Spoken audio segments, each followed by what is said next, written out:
bw'indongozi tumenye ko turi abavyeyi nkuko Yezu Kristo yabivuze kubera urukundo umuvyeyi akunda abana ntawe umwana yosaba umukate ngo amuhe ibuye canke ngo amusabe ifi ngo amuhe inzoka. Tumenye ko urukundo umuvyeyi akunda abana rukurikirana ya mvugo y'abarundi ngo hakurira ku rutaro urire ku rutoki. Abakunzi b'inda nibo bavuga ngo nta gucumba ngo bwiyime. Akarenganyo ku ndongozi canke ka mwana wa mama ikimenyane ni igicumuro c'isagirirego. Ukwikunda ukwigungirako nakaranda mu gihugu. Nico gituma indongozi inyonora ikagiturire ibihemutse. Tumenye ko Imana yaduhaye ubutegetsi kugira ngo tubungabunge itunga rusangi ku neza ya bose. Umuvyeyi niwe kimenyetso cy'ubumwe mu muryango. Umuvyeyi afata abana bose kumwe ku rugero rumwe mu butungane. Niko kuko mwitunganywa ry'igihugu igihugu n'umuryango. Nico gituma umukuru w'igihugu mwiza nk'uwiwacu tumwita Sebarundi, imboneza yacu atuyobora mu nzira nziza. Umuvyeyi mwiza naho atategeko riba rihari arabungabunga itunga ry'umuryango. Umurongozi mwiza nawe niko kuko. Ivyo nitwabigira Imana izoduhezagira dukore ibirama. Nico gituma bisaba ko tuza turayisenga dusaba ngo idukomeze kandi idufashe. Indongozi nyayo n'umuhizi akora ibishoboka byose kugira ngo igihugu gitere imbere. Uno munsi rero ntitwahuye gusa kugira ngo dukengurukire Imana. Twaje kugira ngo tuyereke imigambi dufise kandi tuyemerere ko tugiye kwishira mu ngiro ibitwemereye. Gutyo izoduhezagira dutere ibimera twimbure ibidufitiye akamaro.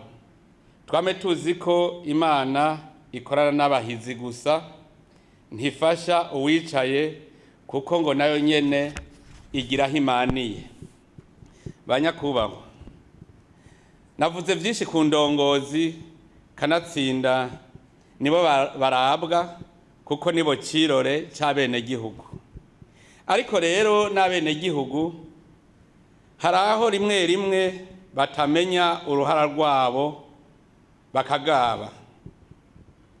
Abanyisirayeli igihe bariko baja mu gihugu c'isezerano baragararije indongozi yabo Musa kubera inzara gushikaho bipfuza gusubira mu buja.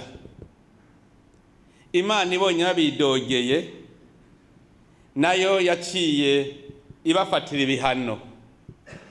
Igomora inzoka zirabarya kandi abatari bake barahahoneye. Ivyo birasigura ko waba mukuru canke muto iyo ugaye ivy'Imana yaguhaye iraguhana. Abanyisirayeli bagaye Musa ariko Imana niyo yabahanye. Uno munsi mu Burundi bwacu urashobora kugaya ubutegetsi hanyuma Imana nayo ikaguhana. Ariko Imana ni munyakigongwe. Iyo yisavye ikigongwe irakiguha. Kuko nabo banyisirayeli Musa yaragiye aratakambira Imana, haba Imana imubwira iti baza curisha inzoka hanyuma yimanike gutyo uw'inzoka izokomora akayiraba azoca akira. Ivyo biri mu gitabo cyo guharura ikigabane ca 21 kuva ku murongo wa mbere gushaka ku 9. Niko kuko abisi twamye turabagararije nico cyatumye kubera urukundo rw'Imana ici turungikira umwana wayo w'ikinege kugira ngo tubashe kurokoka. Ariko rero twebwe yari yaje gukiza, ni twebwe nyene twaciye tumwica. Ariko n'ubu urupfu rwiwe nirwo rwabaye urukiza rwacu. Nico gituma uno munsi dukoranira ngaha kugira ngo tugume tugaragaza ukwemera kwacu, naho turi abanyabicumuro tugume twemeza yuko Imana tuyikunda kandi twemera ko turi abana bayo, twemeza yuko nayo nyene idukunda. Imana rero irahana, nico gituma n'abarongozi kudahana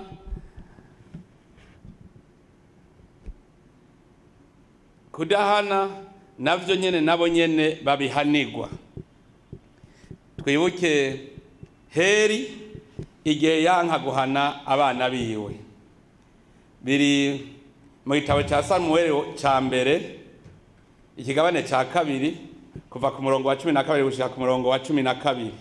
Turabibona kandi no muri Samuel wa mbere kuva ku murongo wa 22 gushika ku mirongo 36, hamwe na Samuel wa mbere 4 kuva ku murongo wa 12 gushika ku 18. Harerekana neza ingene indongozi dahana nayo nyene ifatirwa ibihano. Aho hantu muze kuhasoma muhashimangire gose. Abana ba Heri bari abana ribo bari bajejwe gutunganya ivy'ingoro y'Imana, ariko barariye ibiturire, babanza kurya ku nyama z'ibikoko bari baje kubagira Imana, bakaba aribo batwara inyama zinuze. Hanyuma noneho baheba bararenza ko baja mu busambanyi bagasambanira imbere y'ihema ry'Imana. Ariko Heri aho kubahana yaguma avuga ngo mbe mwabana ivyo bavuga ko nibiki, ngo nibibi. Mugabo ntiyigeze abahana. Kubera iyo mvo Imana ica iramufatira ibihano. Imana rero irasaba abavyeyi guhana, mugabo irongera ikavuga yuko nabo baba abanyakigongwe. Iyo abana bigize akagarama ruganda, mu gihe bemeye gusaba ikigongwe, nabo bakwiye kukigirirwa. Nico gituma n'umwana w'icangazi yatashe Sara mwakira.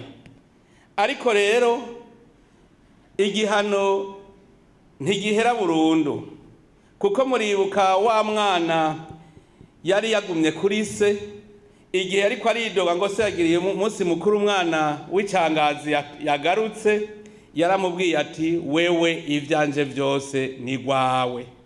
Murumva ko yaravuze ati naho umwana w'icangazi twagize umunsi mukuru ko yagarutse, ivyo ari byo vyose itoranwa ryiwe yaramaze kurironka, ivyose afise ni ivy'umwana nawe yagumye kuri nyina.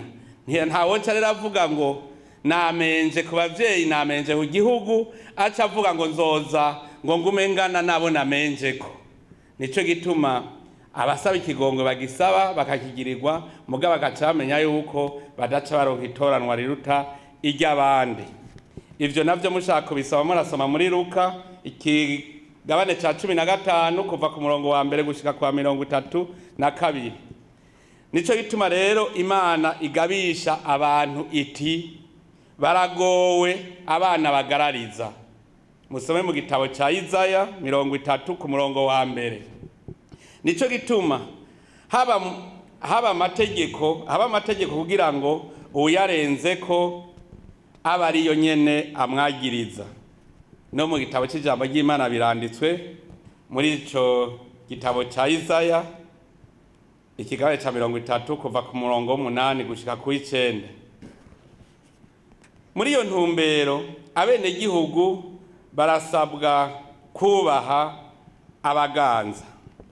Aho turabisoma mu gitabo umutumwa Paul yandikiye abaromani mu kigabane ca 13 kuva ku murongo wa mbere gushika ku w'indwi, nta na kimwe kiba munsi y'ijuru kitagenwe n'Imana, arico gituma vyose vyaringanijwe. Kubavuga ko ari abahanuzi, aho iwacu twobita abari mu mashirahamwe adahanira inyungu za politiki. Imana nabo nyene ibasaba kurangura neza ico biyemeje. Mu gihe c'umuhanuzi Yeremiya, arico gihe c'ubu ngaha mu Burundi, kuko ijambo ry'Imana ryamarira ishasha, Imana yasanze mu bahanuzi, yasanze baba bahanuzi baba abahereza nkuka aribo bihebeye Imana, bompi barahumanye. Amabi yabo Imana yayasanze no mu ngoro yayo. Soba muri Yeremiya ikigabane ca 23 umurongo wa 11. Ariko ngo i Yerusalemu hoho, mvuge ko ari i Burundi hoho, harashobora kuba ari Burundi rego uno munsi, Imana yahasanze agahomera bunwa. Bararenga ibigo, bakagendera mu kinyoma, bagashigikira inkozi z'ikibi, bigatuma ata muntu ava mu bubisha. Nimusome muri Yeremiya ikigabane ca 23 kuva ku karongo ka 14 gushika ku 15. Murumva ko nabigira abahanuzi nabo nyene bari bararenze haniro. Murumva ko akari mu mpene ariho kari no mu ntama. Abakuru baracumura, abato bikabuko, nabo bayabahanuzi bikaburudubi. Nico gituma muri vyose twese twobanza gutsimbataza ubutegetsi kugira ngo igihugu kibeho n'abene gihugu babeho. Ni muri yo ntumbero umutumwa Paul yandikira Tito yatanze impanuro ku bakristo bose ati: ubibutse kubaha abakuru n'abagaba intara, kugamburuka, kuba inkerebutsi mu bikorwa vyiza vyose, kudatyoza umuntu n'umwe, kuba abanyamahoro, bakundane, bame bagenza buhoro ku bantu bose. Nanje nivyo nobwira abagumyabanga ndetse n'abarundi bose. Dutegere ubutegetsi icarico, niho twomenya ico turi, hanyuma tugaheza tukagendera ibanga twahamagariwe igihe Imana yaturema.